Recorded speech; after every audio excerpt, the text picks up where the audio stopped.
E o São Paulo resolveu agir para tentar fazer com que seus estrangeiros possam entrar em campo. Tenho contado para vocês sobre as dificuldades do tricolor, que tem 8 gringos no seu elenco e só 5 podem ser utilizados. É bem verdade que o Ferrarese, o zagueiro venezuelano, se contundir, vai ficar de 6 a 8 meses fora. Ainda assim, o Rogério Ceni tem precisado cortar 2 atletas por partida. Foi assim na vitória por 4-1 contra a Portuguesa nessa quinta-feira. Daqui a pouco eu falo sobre o jogo. Antes, preciso te atualizar que o tricolor mandou um ofício para a CBF e para a Federação Paulista solicitando, sugerindo, pedindo que exista um aumento no número de inscritos relacionados a países de fora. A ideia do São Paulo é que o limite de estrangeiros suba para 7 ou 8 estrangeiros. Esse movimento, inclusive, deve ganhar a companhia de outros times num futuro não tão distante. Nesse momento, por exemplo, o Botafogo, o Grêmio e o Palmeiras são clubes que têm mais do que os 5 estrangeiros. Cada um desses que eu citei conta com 6 gringos. Atlético Paranaense, Atlético Mineiro e Internacional, que tinham vários estrangeiros na temporada passada, conseguiram, com a reformulação do elenco, reduzir essa situação. Minha grande preocupação sobre esse tema do aumento do número de estrangeiros diz respeito à utilização das categorias de base. Meu medo é que os clubes contratem ainda mais jogadores de fora, abrindo mão da possibilidade de dar espaço para jogadores das categorias de base. E você, o que pensa? Use o espaço para comentários, para deixar sua opinião. Também queria contar que infelizmente a Lusa perdeu por 4-1 para o São Paulo no Morumbi, não viu a cor da bola. Caberia até um placar mais elástico. Os gols do São Paulo, 2 do Galopo, que substituiu o Caleri jogando como atacante, teve ainda um gol de cabeça do Luciano e mais um do Pedrinho, uma falha incrível do Bruno Leonardo, zagueiro da Lusa. O único gol da minha Portuguesa foi marcado pelo Lucas Natan. E já tinha acontecido, já aconteceu muitas vezes, mas desde 2015 a gente não via. Era um São Paulo e Português. Clássico. Clássico. A palavra mesmo diz, uma vez clássico, sempre clássico. Independentemente do momento dos clubes, dos times. Claro. Agora, ontem, a supremacia do São Paulo foi essa mesmo. Foi para 4-1 mesmo, né? Foi. Desde o começo, em questão de volume de jogo, só o torcedor tricolor, ele tá cabreiro com isso, porque nos últimos tempos, volume de jogo é o que não faltou, né, Viola? O Viola ficou olhando pra mim e rindo aqui. Volume de jogo, tudo bem, mas eu quero é gol, eu quero é resultado. Isso acabou acontecendo no primeiro tempo com mais dificuldade, no segundo o time se soltando, mas principalmente, Plihal, você considerar, primeiro que era uma noite que não era o São Paulo 100%. Caleri, por exemplo. A espinha dorsal do São Paulo foi poupada pro jogo contra o Corinthians. E outros... Arboleda, Mendes e Caleri. E outros problemas, né? A lateral esquerda só tem o Wellington. Na zaga tem o Caio Paulista, que foi contratado para ser o reserva do Wellington, esteve no Morumbi, chegou com a delegação, mas como ele ainda não bidou, ele não foi relacionado. O Rogério disse na coletiva que se ele hoje conseguir ser inscrito, estará no clássico de exposição. O Alisson ainda fora por problemas particulares. E uma coisa chama a atenção, muitas individualidades do São Paulo rendendo para o time. Para mim, o Wellington Rato é o primeiro desse ranking. Bom primeiro tempo, mais uma vez. E cobrou o escanteio no gol do Luciano. Luciano não tinha aparecido, mas é por isso que a torcida gosta dele. Na hora do vamos ver, ele diz presente. O Galopo, se não fez a partida dos sonhos, eu acho que não fez mesmo, já se mostra mais à vontade. Pedrinho entrando e sendo útil. Bem de novo. David, outro que não tinha grife, mas mostra jogo. Há quanto tempo a gente não falava de um jogo do São Paulo com 4, 5 nomes? O senhor esqueceu dos 2 zagueiros. Muito firmes. Para o Rogério também na coletiva, os 2 melhores em campo, Beraldo e Alan Franco. Muito firmes. Alan Franco e Beraldo, né? Quem joga pela direita é o Beraldo. O Beraldo é o futuro, né? O Beraldo é o futuro. 19 anos fez um jogo impecável. Então, muitos nomes bons a se destacar contra um adversário que, se também não é aquela potência ofensiva, é um adversário de muita tradição, chamou a atenção, essa coisa da recuperação da Lusa, a torcida da Lusa num número bom ontem, né? Gente, legal. Né, Plihal? A gente está em São Paulo tão desacostumado com jogos com 2 torcidas, e o Morumbi, até pelo seu tamanho, permite isso, com um pouco de boa vontade. Foi uma noite muito legal, e muito legal principalmente para o torcedor são paulino, que agora tem uma perspectiva muito boa para o próximo clássico, né? Já vem de um clássico anterior a esse, que sobreviveu ao Palmeiras. É um momento muito bom desse São Paulo operário, São Paulo guerreiro, São Paulo com a cara do Rogério. Exato, até eu queria pedir para Nath e para o Breler ainda compararem este São Paulo com o da temporada passada. Foram muitas mudanças, daqui a pouquinho a gente vai relembrar quem saiu e quem chegou, mas o professor acabou de usar a palavra operário. Time brigador. Time brigador. No ano passado, o São Paulo não era um time operário e também não era um time de refinamento técnico, tal. Não é que saíram jogadores super talentosos. Não era o caso, não foi o caso. O São Paulo agora parece que pelo menos tem uma marca, tem uma cara, né? Porque traz jogadores com característica do seu treinador. Do que ele pede, da velocidade e da intensidade. Diferente do que era o time da temporada passada. O time da temporada passada, a gente pode citar o próprio Nicão, que não deu certo, mas era um time mais lento, de retenção de bola. Não era o time de correria. Então isso, querendo ou não, ajuda muito, né?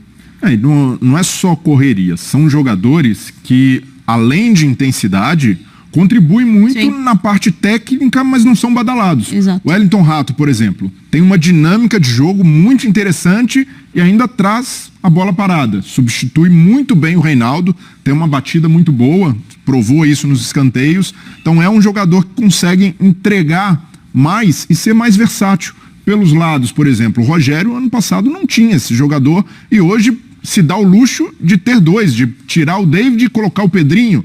Então é algo que muda de fato o estilo do time, torna o São Paulo com um pouco mais de variedade, se torna o São Paulo menos previsível. São Paulo, no ano passado, embora o Rogério tenha feito um trabalho competente, chegou no fim da temporada, os adversários já esperavam um jogo mais por dentro, a dificuldade do São Paulo de ter esse jogador agudo pelo lado, geralmente era o Reinaldo, que é um bom lateral, um lateral de chegada, mas em termos de profundidade, não entregava o que o Rogério precisava. E hoje a gente enxerga um elenco um pouco mais equilibrado. Ainda é um elenco relativamente modesto, para o que o São Paulo já teve na história, até comparando a elencos Esse é o problema que o São Paulo vai enfrentar, mas tem uma diferença também de expectativa. Quando a expectativa do torcedor é mais ajustada com o momento financeiro, a realidade, a estrutura do clube, acredito que o Rogério pode até ter um pouco mais de tranquilidade e essa tranquilidade passar para os jogadores. O Galopo, por exemplo. O cara faz 2 gols, ganha confiança, pode ser um jogador, pela juventude de 23 anos, que consiga entregar mais, com mais regularidade. Então é preciso, essa expectativa regulada também joga a favor do São Paulo. O Galopo ontem jogou de 9 no primeiro tempo, especialmente. No segundo tempo, depois das modificações, das substituições e do placar mais elástico, ele conseguiu recuar um pouquinho e jogar mais dentro da sua característica. O Galopo jamais jogou de 9 na vida. Ele disse isso na entrevista no campo, depois de ser escolhido o melhor jogador em campo. Até acho que uma escolha equivocada, apesar dos 2 gols, teve gente que jogou mais. Vamos o quê, Leão? Ouvir? Temos uma sonorinha do Galopo? Ele falou na zona mista também. Depois do campo ele foi pro vestiário, tomou aquela ducha, aliviado pelos 2 gols marcados. Tem 3 no Campeonato Paulista. Aqueles malas. 2 deles, aí a curiosidade. Se ele não tivesse tocado na bola, o gol sairia do mesmo jeito. O gol do Caleri na semana passada contra a Ferroviária. E ontem, certeza, Nath. Se ele não faz, o Rato faz. Não tinha como não fazer. Eu já vi lances em que não fizeram. É verdade. Melhor se garantir. Melhor garantir. Ele bateu o pênalti com bastante categoria. Eu acho até um jogador muito bom. Concordo com o Breler, pode ser muito útil ao São Paulo no decorrer da temporada. Tá na cara que o Rogério não morre de amores, mas tem jogador que se escala. O Rogério também não morria de amores pelo Arboleda, pelo Caleri, e hoje pergunta pro Rogério se ele os tira de campo. Melhor para ele se os jogadores entregarem. Gozado que no gol que seria do Caleri, o Galopo estava depois, né?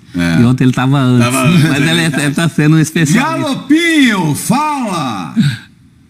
Yo mismo conozco las mis características, sé que no puedo brigar con o zaguero como faz Caleri, no es a mi característica, soy un jugador que gosta más de tener contacto con la bola, de ir atrás, de crear jugadas, como acho que fez algunas jugadas no segundo tempo. Então posso hacerlo, mas no con las mismas características, más participando del juego y llegando de atrás como fez o primer gol. Então acho que posso cumplir en algunos jogos, mas todos saben que a minha posição é no centro do campo. Estou teniendo algunas más posibilidades que o ano passado, então por isso digo, eu trabalhei muito, sempre trabalhei, nunca deixei de confiar em mim, então os resultados estão chegando. Eu confio muito no equipe, no clube, porque creo que o São Paulo merece cosas importantes. Queremos as revanchas das 2 finales, como falei, do ano passado, que doyeron muito, então precisamos título este ano e vamos confiantes nisso. Galopo já tá falando português melhor que o nosso Diego Lugano, hein? E tá 6 meses no Brasil. Verdade. Com mais clareza do que o nosso Diego Lugano. Será que 2023 será melhor que 22? Coitado, teve poucas chances também em 2022. Até aqui 3 jogos, como titular é somente 1. 3 gols marcados, como titular só o de ontem mesmo. Minutos, a relação minutos-participação em gol, ele leva 30 e quase 38 minutos para participar de um gol, a média boa. Chutes no alvo, até aqui chutou 6 bolas, 3 na direção certa. E Chico da Van Tricolor pede Galopo no Majestoso domingo. Esse aí é corneteiro. Chico, te antecipo, o Galopo nem no ônibus estará, a não ser que for acompanhar a delegação. Por quê? Orejuela tem que jogar. Não tem lateral. Não tem outro lateral direito. O Alan Franco vai jogar. Junto com o Arboleda. Junto com o Arboleda. Analisamos já 3 estrangeiros. Nos 4 primeiros nomes da escalação, 3 são estrangeiros. Só faltam o Mendes 2 foi lá. Guardado pelo Rogério para o Majestoso. Assim como o Dá um Caleri. ritmo muito interessante ao time de São Paulo, assim como o Jonathan Caleri. De que jeito que o Galopo vai ser relacionado, Não Nath? tem jeito, não tem jeito. Mas vai ter gente que vai cornetar o Rogério. Mas vai cornetar por conta dos gols que ele fez. Mas se o resultado vier contra o Corinthians, não vai ter corneta. Mas o Rogério, no ano passado, foi questionado porque ele dava tão poucas oportunidades ao Galopo. E ele disse isso, o jogador se escala, ele precisa mostrar mais nos treinos. E o que falta ao Galopo é o que a gente cobra de alguns meias, como cobrava do Ganso, por exemplo, de uma dinâmica maior.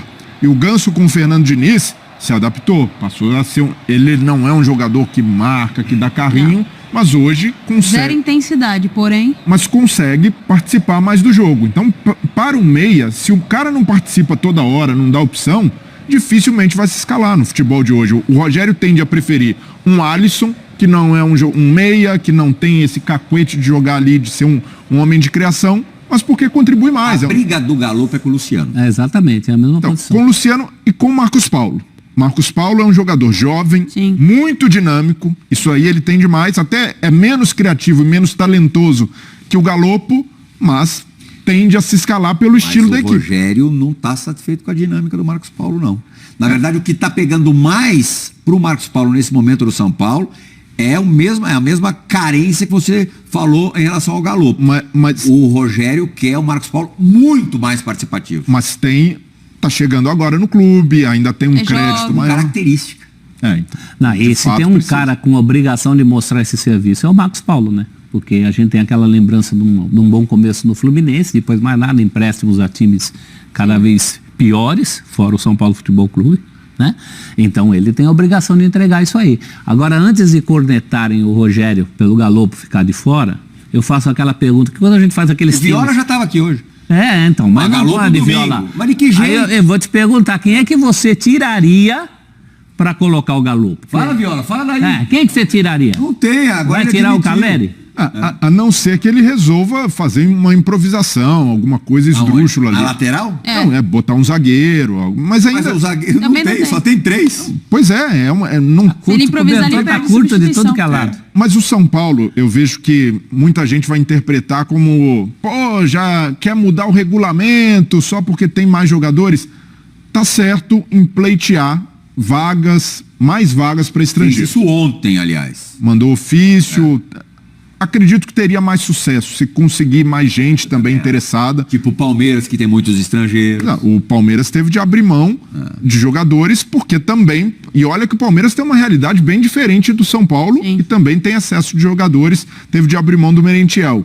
Então, é uma situação que hoje, para mim, não se justifica mais, de ter essa reserva para jogadores estrangeiros. A Conmebol, por exemplo. E a Conmebol não faz. Nas competições da Conmebol, o São Paulo pode escalar os A 8. Sul-Americana pode jogar todo mundo. Pode. E Porque faria até mais sentido se a Conmebol preservasse, falasse, não, os clubes só podem contar com 5 estrangeiros, porque aí até para se prevenir desse fator Brasil com muito mais fôlego financeiro que outros clubes de outros países, você evita ali um inchaço que o Brasil seja um predador de jogadores de outros mercados. Mas como não existe isso nem na Conmebol, no futebol brasileiro, qual o sentido de existir uma regra que veta jogadores estrangeiros? Eu hoje não consigo enxergar uma explicação. Nos relacionados, né, Brelê? E assim, hoje eu completei exatamente isso.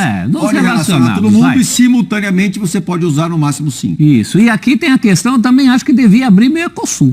Sim, como tem o mercado europeu, claro. Mercosul também você abre. O Real Madrid, pela primeira vez na história dele, esse mês, ele jogou com 11 jogadores não nascidos na Espanha, mais comunitários, né? Aqui você teria essa brecha no Mercosul, pelo menos para os países do Cone Sul. E os clubes brasileiros, embora tenham essa vantagem econômica comparado aos vizinhos, por outro lado, nós perdemos cada vez mais cedo jogadores jovens. Sim. Os caras que a gente revela aqui, mesmo que não sejam primeira prateleira, estão saindo, estão indo jogar em outros lugares. A MLS, por exemplo, tem tirado jogadores aqui, tirou jogador de São Paulo, como o Brenner. Então, de fato, por essa mudança, essa globalização maior do futebol, acredito que a CBF deva se abrir também. Isso não significa matar a revelação de jogadores no futebol brasileiro. O Ferrarese, infelizmente, estourou o joelho no domingo contra o Palmeiras, ligamento cruzado, só volta a jogar no final do ano. A gente nem sabe se volta a jogar pelo São Paulo, porque o empréstimo dele vence no meio da temporada.